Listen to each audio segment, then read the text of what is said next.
Hey everybody, this is Krishna Mohan and you are watching KM Talks. The today's agenda for discussion is Global Gender Gap Report 2021. जो आज का हमारा agenda है जिस पे हम लोग डिस्कशन करेंगे, डिटेल से पढ़ेंगे ग्लोबल जेंडर गैप रिपोर्ट को जो इस साल पब्लिश हुई है।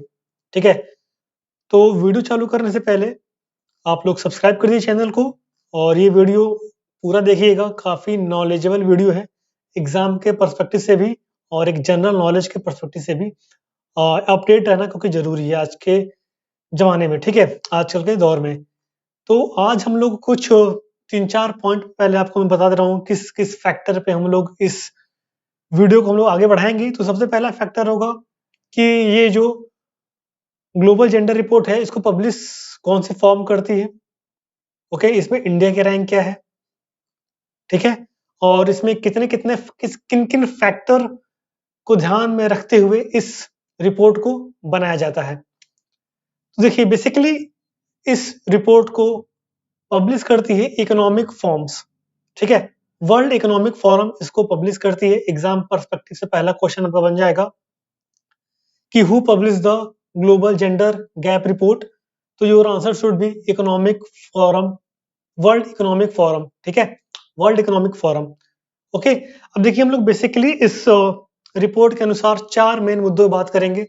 पहला होगा पॉलिटिक्स में, दूसरा होगा हेल्थ में, फिर होगा इकोनॉमिक्स में, फिर होगा इकोनॉमी में। इन 4 फैक्टरों को हम लोग मध्य नजर में रख के इस पूरी वीडियो की एनालिसिस करेंगे, इस पूरे टॉपिक को समझेंगे। तो सबसे पहले हम लोग जेंडर गैप क्या होता है। मतलब ऐसी मान लीजिए कोई रिसोर्सेज है, ठीक है, मतलब मेल और फीमेल में क्या होता है ना कि मेल जो है वो रिसोर्सेज का उपयोग अधिक कर लेते हैं।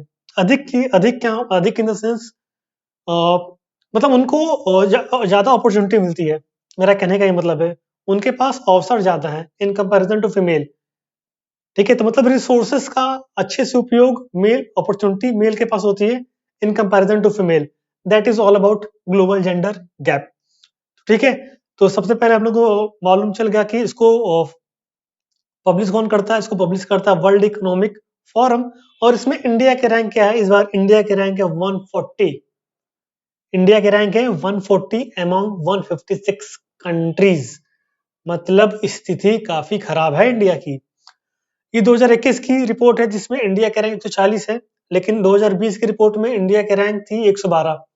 मतलब 28 अंकों का हमको नुकसान हुआ है। India has fallen 28 places in the World Economic Forum Global Gender Gap Report 2021। और ये साउथ एशिया में सबसे बेकार प्रदर्शन करने वाला देश बन गया है भारत। इससे आगे कौन कौन से कंट्रीज है साउथ एशिया में? बांग्लादेश है, नेपाल है, भूटान है, श्रीलंका है, म्यांमार है। मतलब बांग्लादेश जैसी कंट्री इंडिया से आगे है in terms of global gender gap. मतलब उन्होंने गैप को नैरो कर दिया है, कम कर दिया है, जबकि इंडिया में ये गैप वाइडर हो गया है। हम लोग यहाँ पे बांग्लादेश को बात करेंगे क्योंकि बांग्लादेश आजकल में पिछले 4-5 सालों से देखा जाए तो इंडिया से बेटर परफॉर्म कर रहा है in the term of economics, in term of trade, in term of gender gap. काफी कुछ चीजों में Bangladesh is performing much much better than India. Okay, बस हम लोग पाकिस्तान से आगे हैं, ओके, और चाइना से थोड़े बहुत आगे हैं, ज्यादा कोई फर्क नहीं पड़ा है। तो यहाँ से 2 चीजें क्लियर हो जाएंगी। सबसे पहला तो इसको पब्लिश करता है वर्ल्ड इकोनॉमिक फोरम, और दूसरी बात यह है कि इंडिया के रैंक 140 है, और तीसरी बात यह है कि साउथ एशिया रीजन में इंडिया बांग्लादेश, नेपाल, भूटान, श्रीलंका और म्यांमार से भी पीछे है। बढ़ते हैं अगली स्लाइड की तरफ। South Asia incidentally is one of the worst performing region all over world में। देखा जाए तो सबसे खराब परफॉर्मेंस करने वाला रीजन साउथ एशिया है, जिसके बाद आता है मिडिल ईस्ट और नॉर्दर्न अफ्रीका, ठीक है, according to the report released on Wednesday by World economic Forum. ये टॉपिक 1 अप्रैल, ये रिपोर्ट 1 अप्रैल के आसपास आई थी। थोड़ा हम लोग लेट हो गए, लेकिन कोई नहीं, हम लोग इसको देख रहे हैं, ठीक है। अब हम लोग बात करेंगे पॉलिटिकल एम्पावरमेंट की। हमने आपको 4 फैक्टर बताए थे वुमेन्स के रिलेटेड में, और एजुकेशन हो गया, हेल्थ एंड सर्वाइवल हो जाएगा, पॉलिटिकल्स हो जाएगा और इकोनॉमिक पे क्या इम्पैक्ट पड़ा है। अब पॉलिटिकल एम्पावरमेंट में देखते हैं, देखिए ऑल ओवर वर्ल्ड में या फिर कह सकते हैं 156 कंट्री में 35,500 पार्लियामेंट की सीटें हैं, लेकिन वहां पे करीबन केवल 26.1% है वुमेन का रिप्रेजेंटेशन। 35,500 में केवल 26.1% है वुमेन का रिप्रेजेंटेशन पार्लियामेंट में, ठीक है। अगर हम ऑल ओवर वर्ल्ड में 3400 मिनिस्ट्रीज हैं, लेकिन केवल 22.5%, 22% कह सकते हैं, 22% मिनिस्टर्स महिलाएं हैं ओवर 3400 मिनिस्टर्स। मतलब 156 कंट्री में 3400 मिनिस्टर्स की पोस्ट है और उस पोस्ट में केवल 22.6% औरतें उस मिनिस्ट्री को संभाल रही हैं। ओके, अब बात करते हैं 81 कंट्रीज ऐसी हैं जहां पे वुमेन कभी भी हेड ऑफ स्टेट नहीं बनी है। मतलब वुमेन कभी प्राइम मिनिस्टर नहीं बनी है, प्राइम मिनिस्टर या प्रेसिडेंट बोल सकते हैं। In 81 countries there has never been a women head of state as of January 15, 2021। ये तो पॉलिटिकल एम्पावरमेंट की बात हो गई 156 कंट्री की। अब बात करेंगे इंडिया में पॉलिटिकल एम्पावरमेंट वुमेन के रिगार्डिंग क्या सिचुएशन है।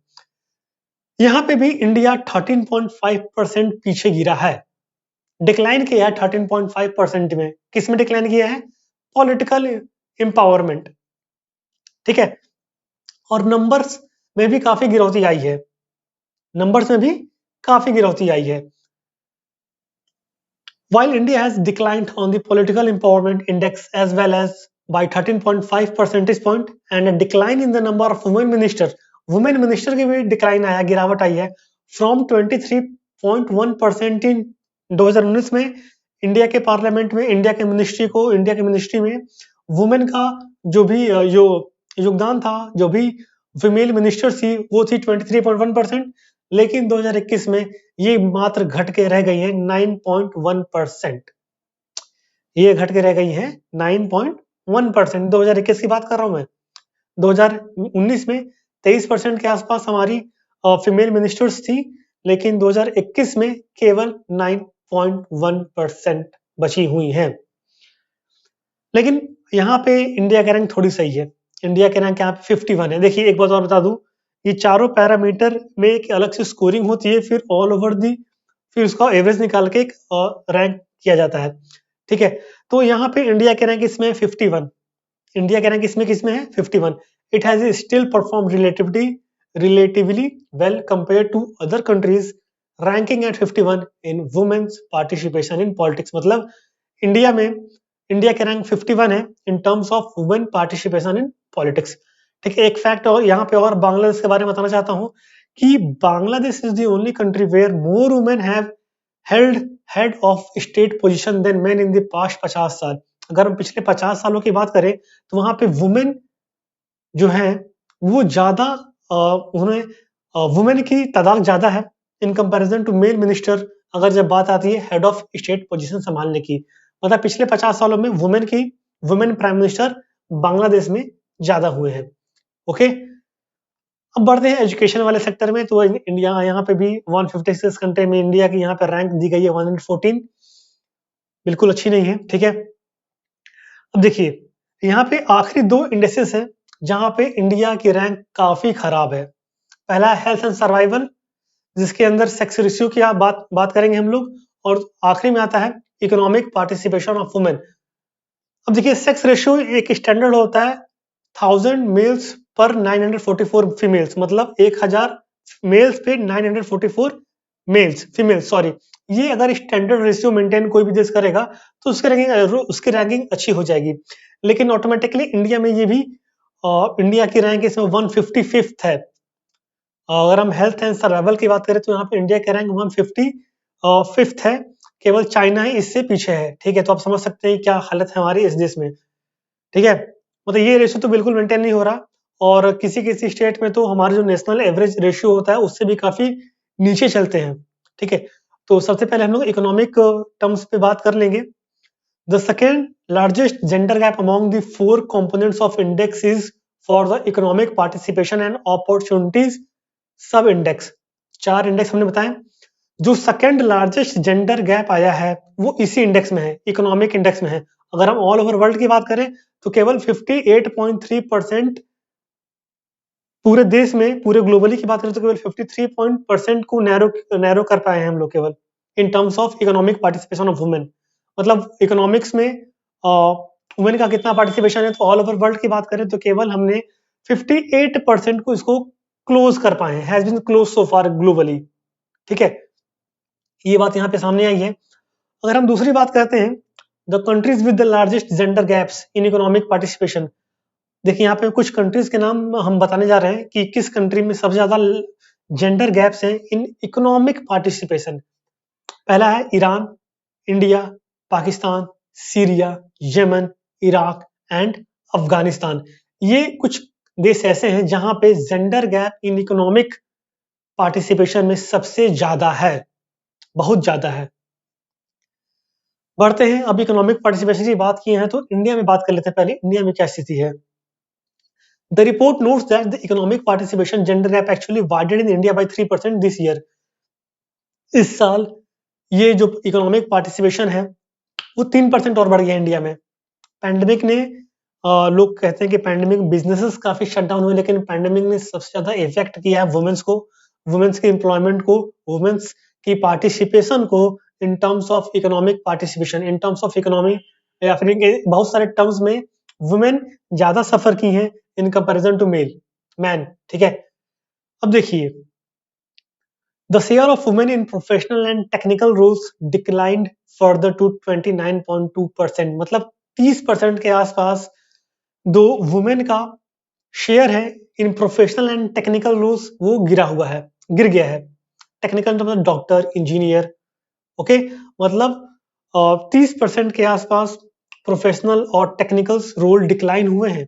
वुमेन्स की बात कर रहे हैं यहाँ पे। अब हम बात कर लेते हैं, the share of women in senior and managerial positions also is at 14.6%।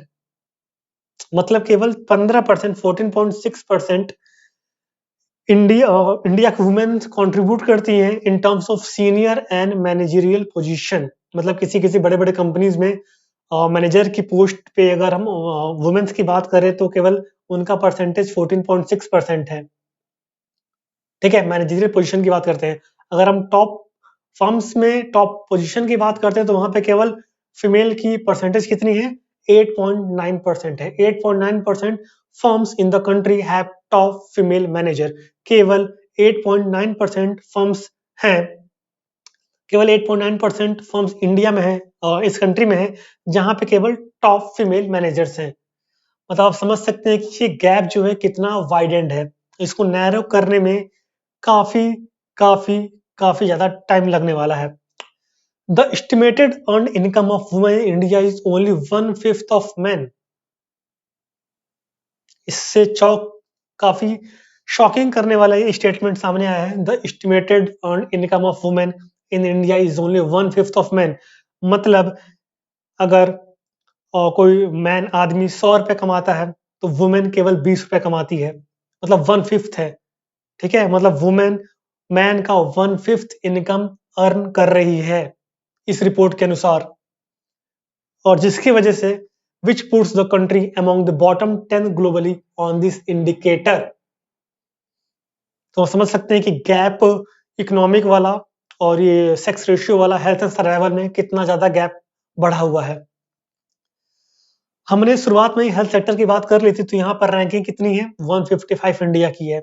But it is in the health and survival index that has India has feared the worst, ranking at 55, ranking at 155। The only country to have feared worse is China. मतलब इसके बाद केवल China का ही number आता है। मतलब 156 countries हैं और हेल्थ एंड सर्वाइवल इंडेक्स में हमारी रैंक 155 है, उसके बाद चाइना की है 156। ओके, और एक रिपोर्ट जो ये रिपोर्ट आई है वर्ल्ड इकोनॉमिक फोरम की, उनके अनुसार जो साउथ एशिया के रीजन है उनको लगेंगे 195.4 years to close the gender gap. मतलब जेंडर गैप को कम करने के लिए, मतलब जो इतना जेंडर गैप है उसको कम करने के लिए साउथ एशिया के रीजन को 200 साल के आसपास लग जाएंगे। 195.4 ईयर्स यहाँ पे बता रहा है। अगर हम वेस्टर्न यूरोपियन बात करें तो उनको 52.1 years, approximately 52 years 52 years, yes 52 years लगने वाले हैं। मतलब आप समझ सकते हैं कि वुमेन्स की कितनी जनरेशन चली जाएंगी, 2-3 जनरेशन चली जाएंगी, तब जाके कहीं ना कहीं ये जो जेंडर गैप इंडेक्स है क्लोज होगा साउथ एशिया रीजन में, या फिर कह सकते हैं इंडिया में। ओके, तो ये था हमारा आज का टॉपिक। उम्मीद करते हैं कि आपको मैंने बिल्कुल क्लैरिटी से समझाने की कोशिश की है। आप 4 पॉइंट याद रखना। पहला है एजुकेशन, फिर दूसरा है पॉलिटिक्स, तीसरा है हेल्थ एंड सर्वाइवल, चौथा इकोनॉमिक्स। मतलब इसमें इंडिया क्या रैंक है और all over the globally India कितना पार्टिसिपेशन है, वुमेन्स कितना पार्टिसिपेशन है पॉलिटिक्स में, पार्लियामेंट में, मिनिस्ट्री में, एजुकेशन में, हेल्थ एंड सर्वाइवल में, या फिर कह सकते हैं इकोनॉमिक्स में। ओके, तो मैंने आपको पूरा एक clear and clyster picture hope दिखा दी होगी कि ये पूरा जो इतना हाइप बनी हुई थी इस जेंडर गैप इंडेक्स की, तो उतना अच्छा नहीं है, अप टू द मार्क बिल्कुल नहीं है। इंडिया का रैंक 140 है। तो आप समझ सकते हैं कि गवर्नमेंट को अपनी पॉलिसीज में काफी कुछ चेंज करना पड़ेगा, और वुमेन के पार्टिसिपेशन को पॉलिटिक्स में, इकोनॉमिक्स में बढ़ाना पड़ेगा। ठीक है, एक टॉपिक और चल रहा है कि इंडिया की जुडिशरी सिस्टम में अगर हम हाई कोर्ट की बात करते हैं तो वहां पे 34 जजेस की बेंच होती है, जिसमें से केवल अभी फिलहाल केवल एक ही फीमेल कैंडिडेट वहां पे अपॉइंट हुई है। मतलब एक दो लोग थे पहले, एक रिटायर हो गए हैं, केवल एक लोग और बची हुई हैं। तो मतलब इतने 140 बिलियंस की कंट्री हमारी, उसमें से अगर हम जुडिशरी में बात करते हैं, या फिर यहाँ पे देख सकते हैं कि केवल 8.9% ऑफ फर्म्स ऐसी है इंडिया में जहाँ पे केवल टॉप फीमेल मैनेजर्स हैं। तो आप समझ सकते हैं कि देश कहाँ पे जा रहा है। ठीक है, इक्वालिटी की बात होगी तो अपॉर्चुनिटी की बात भी करनी पड़ेगी हमको, और अपॉर्चुनिटी हमको उनको, या फिर गवर्नमेंट को उनको इक्वली हर सेक्टर में प्रोवाइड करना पड़ेगा। Okay, that's all for today. Hope आप लोग सेफ रहिए, सुरक्षित रहिए, और गवर्नमेंट के नॉर्म्स एंड कंडीशन को फॉलो करिए। मिलते हैं किसी और वीडियो में किसी और टॉपिक के साथ। तब तक जय हिंद, जय भारत, नमस्कार।